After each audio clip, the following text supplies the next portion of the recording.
One.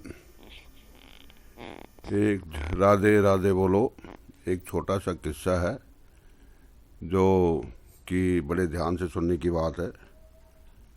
किस्सा ये है कि एक आदमी था, उसकी घरवाली भी थी, दोनों मियाँ बीवी अच्छी मस्ती में थे और अपना काम धंधा कर रहे थे। छोटा मोटा करते करते करते करते 4 पैसे फालतू हो गए और पैसे हो गए तो आज ये फैक्ट्री लगा ली, अच्छा कारोबार कर लिया, बहुत धन्य अच्छा काम चल रहा था उनका और अन्न धन की कोई कमी नहीं, बहुत पैसा हो गया।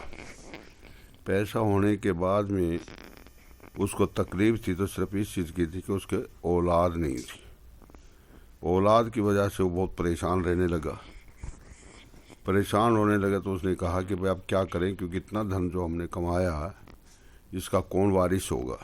जो अपने पास इतना धन है, पैसा है, फैक्ट्री है, सब चीज़ है, इसका मालिक कौन होगा जब औलाद ही नहीं तो, वारिस नहीं तो। दोनों मियाँ बीवी इसी बात में चिंता में रोज़ जलने लगे, देखने लगे कि अब इसका क्या करें। करते करते करते कई दिन हो गए विचार करते करते।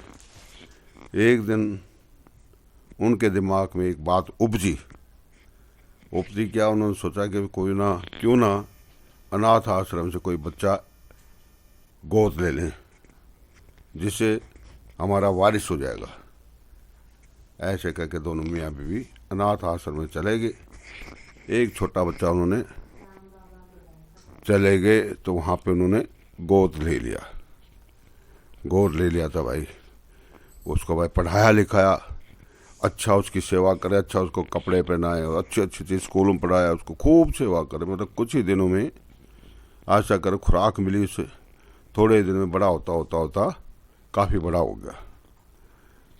पढ़ा भी लिखा भी दिया उसको।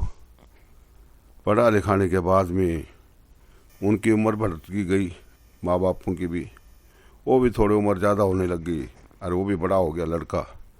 अब माँ बापों के दिमाग में ये बात कि अब बच्चा जवान हो गया, अब क्यों ना इसको ये काम की कुछ जिम्मेदारी दे।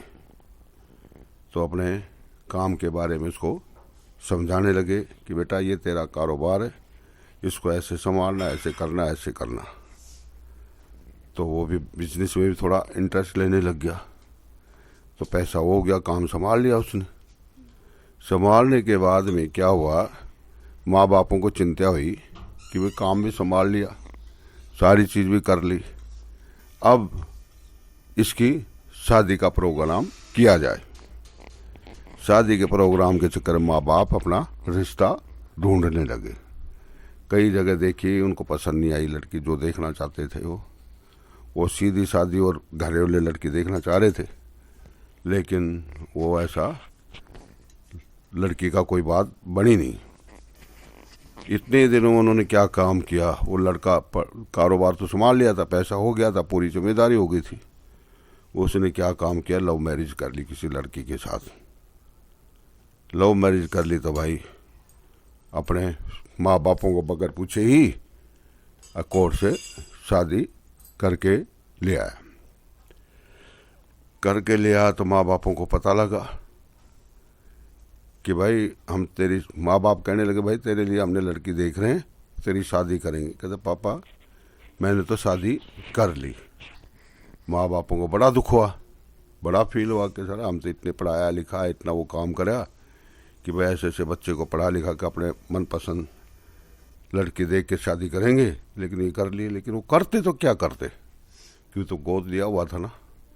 इस कर कौन मन में थोड़ा मन को मार के रहेगा, चलो भाई शादी ही करनी थी, ये कर लिया तो कोई बात नहीं, कोई नहीं, इसके मन पसंद किया तो ये अपना कर लिया तो आगे टेंशन तो नहीं रहेगी। उसके साथ भाई मंजूर कर लिया, क्या करते, मजबूरी थी उनके माँ बापों की। करते करते साहब कुछ दिन बाद मुहे लड़के में सारे ऐब आने शुरू हो गए।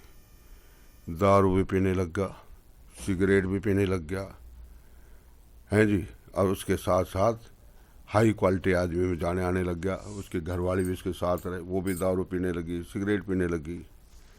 अब वो बेचारा बुढ़ा बुढ़ी हो गए, वो हालात देखते गए कि हमने तो पता नहीं कैसे कैसे पाला, क्या क्या किया, कितना पैसा इस पर खर्च किया, लेकिन ये बदफैली पे जा रहा है और ये तो ठीक नहीं कर रहा।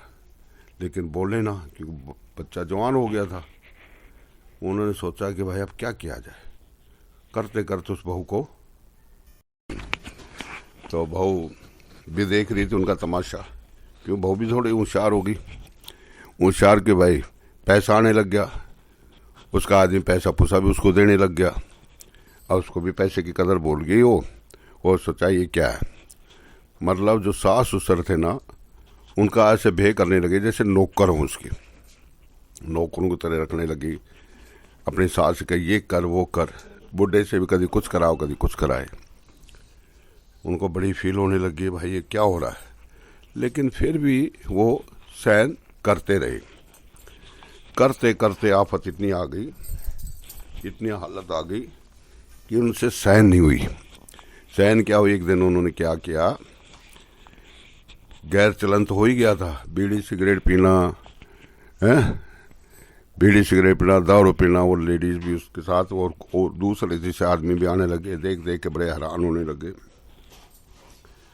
तो उसको फील हुआ कि भाई यहाँ तो मुश्किल गाड़ी चले। जैसे ही वो सोच ही रहे थे, 2-3 दिन बाद में वही बहू ने कह दिया कि तुम्हारा यहाँ कोई काम नहीं, यहाँ से निकलो, अब तुम्हारा कोई लेना देना नहीं। अब वो बीरबानी अपना आदमी की तरफ देखा, आदमी अपने बीरबानी की तरफ देखे। उनके देखा ये हुआ तो हुआ क्या, हमने तो कुछ और सोचा था, बुढ़ापे की कुछ लाठी बनेंगे, हमें ज़िंदगी कट जाएगी, वारिस मिल जाएगा, लेकिन ऐसे ना करके हम तो बेघर कर रहे हैं। रोते पीटते मन में विचार करा कि अब करें तो करें क्या। वो दुखी हो गए। दुखी होने के बाद उनको एक ही सहारा नजर आया। सहारा कौन? आरे का सहारा। कौन? श्याम बाबा की तरफ ध्यान आ गई।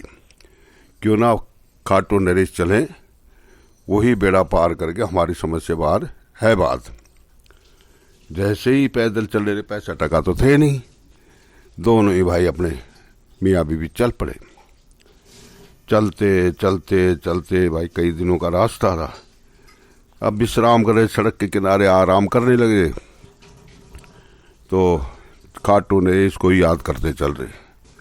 उधर से भगवान की मर्जी हुई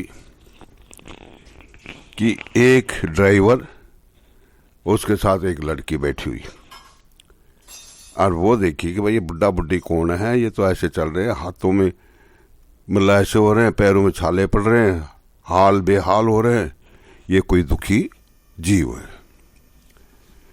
तो जंगल में बैठे थे सड़क के ऊपर, बाहर से उन्होंने कहा कि भाई आप कौन हो? कहते बेटा हम जो भी हैं खाटू नरेश जाना चाहते हैं, और वहाँ पे आना चाह रहे कि हमारे साथ ये बात हुई। लड़की को जरूरत थी कि बाप, उसके लड़की ने उनको बैठा लिया। किसको? दोनों को बैठा लिया गाड़ी में। चलते चलते आगे गई तो उसका ढाबा था, ढाबा समझते होटल, तो वो लड़की था, उसकी आज था ये होटल, बहुत अच्छा काम था, मेन रोड पे था, खाटू नरेश के मार्ग में। वो उनको दशा देख के उनको रोक लिया कि ऐसा है, ये ढाबा ना, ये समझो तुम्हारा है, तुम मेरे माँ बाप हो, मैं तुम्हारी बेटी हूँ, अपनी बेटी समझ लेना। अब वो भाई रहने लगे बड़े अच्छी तरह, हाथ भी बंटवाने लग गए उसके काम धंधे में। माँ भी उसकी मतलब जो बनाई थी वो भी काम करने लगी, यार बाप भी अपने सब्जी सुब्जी बनाने लगे। चलते चलते चलता गया ढाबा। ढाबा चलने के बाद में वो लड़की भी खुश और वो दोनों भी खुश हैं। वो खूब खाएं, खूब करें, पूरी हेल्प करें उनकी। तो उनको तो सारा मिल गया। सारा किसने दिया? आरे के सारे ने, बाबा श्याम ने, उसके नाम पर चल रहे थे ना। कुछ दिन के बाद में हुआ क्या, जो भी कोई इंसान बदतमीजी से बेहिसाब से चलेगा, एक दिन तो डूबेगा। वहाँ पे क्या हुआ, वो लड़का सोचा कि भाई साहब मेरे माँ बाप तो चले गए। अब वो लड़की थी उसकी घरवाली, वो उल्टे उल्टे बैब करने लगी, सिर्फ बीड़ी सिगरेट दारू फेरने लगी, औरों को बुलाने लगी, पता नहीं क्या क्या खोटे कर्म करने लगी। उन्होंने सोचा कि भाई ये तो सब कुछ बर्बाद कर देगी, और उसको तो वो और उसका भी मन मर गया, उसको भी चोट लगी। किसको? उसके हस्बैंड को, कि भाई ये तो सब सत्यानाश कर दिया और कर देगी, बचा कुछ भी, क्यों ना इसको रिजाइन दिया जाए, इसको पीछा छोड़े और मैं अपने माँ बापों की तलाश करूं कहाँ गई। और वह घर से उसका हाल बुरा हो गया, भूखा प्यासा, हालत खराब, माँ बापों को ढूंढते ढूंढते ढूंढते उसी रास्ते से चालू हो गया। तो उनको पता लग गया कि एक गुड़िया का ढाबा फेमस था, तो उधर से आने लगा। तो उसको पता नहीं था होटल का, तो उधर से आ ही रहा था, तो उस भूख प्यास से बेचैन सीख था वो लड़का, और गुड़िया का ढाबा के उधर कहीं बैठ गया। लोग खाना खा रहे थे बड़ी उससे, खाना खाते खाते वो बेचारा, उसके पास पैसे नहीं थे जो वो खाना खाए। तो उसने देखा कि रोटी सब्जी उसकी माँ बनाती थी, रोटी सब्जी बनाती थी। तो वो गुड़िया है ना, वो सोची कि अब बड़ी देर से बैठा भूखा प्यासा आदमी है, क्यों ना इसको 2 रोटी और सब्जी डाल के इसको खिला दे, भूखा है, कोई बात नहीं, पैसे नहीं देगा तो कोई बात नहीं। दया आ गई किसमें? गुड़िया में। उसने 2 रोटी और सब्जी डाल के उसके आगे रख दिया, उस लड़के के आगे। उसने खाना खाया और उसको महक, वो स्वाद, वो चीज़, वो फट याद आ गई कि भाई ये खाना और ये सब्जी किसने बनाया है और क्या कहानी है। ये तो मेरे माँ की हाथ जैसी, माँ जैसा स्वाद है। देखता रहा, ढूंढता रहा, ढूंढता रहा, ढूंढता, खा पी के बस गुड़िया से बोला, बहन तू सच सच बता, ये खाना सब्जी किसने बनाया? कहता मेरी माँ बनाती है। कहता तेरी माँ? मैं तुम्हारी माँ के दर्शन करना चाहता हूँ। माँ के दर्शन के लिए भाई पीछे पीछे चला गया। देखे तो वो देखा माँ है ये, और उसको भी पता लगा ये बेटा। लेकिन माँ बाप तो माँ बाप होते हैं, माँ बाप में बड़ी दया होती है। औलाद कितनी भी निकम्मी हो जाए, कितनी भी बुरी हो जाए, लेकिन माँ बाप उसको अलग नहीं करते, उसको फिर भी गले लगाते, चाहे गोद का ही क्यों ना हो, चाहे लैवड़ा ही क्यों ना हो। उन्होंने दया उमड़ी और उसको गले लगाया, पेट भर खाना खिलाया, और उसके बाद में उसको बहन बनाई, उसको भाई बनाया, अपने माँ बापों के साथ उसके साथ रहने लग गया। अब वहाँ औरत की हालत सुनो, औरत होगी वहाँ परेशान, बिना आदमी तो परेशान होनी, ढूंढते ढूंढते वो आई। तो उन्होंने फिर अपना वही कबूल किया जुर्म, और कबूल करके उससे माफ़ी मांगी, जो हमारे से गलतियां हुई और आपको हमने तकलीफ़ दी, उसके लिए माफ़ी चाहते हैं। आगे से ऐसा कोई नहीं होगा। तो माँ बाप हो, माँ बाप ही रहोगे, हम आपके बेटा और बहू ही रहेंगे। जो भी सेवा हमारे से बनेगी, उससे जितनी भी बनेगी ज़्यादा से ज़्यादा करेंगे, और आगे ऐसी गलती नहीं होगी। ऐसे करके उनका घर बंधा, और भगवान की कृपा से पहले जैसा ही सब ठाट हो गए।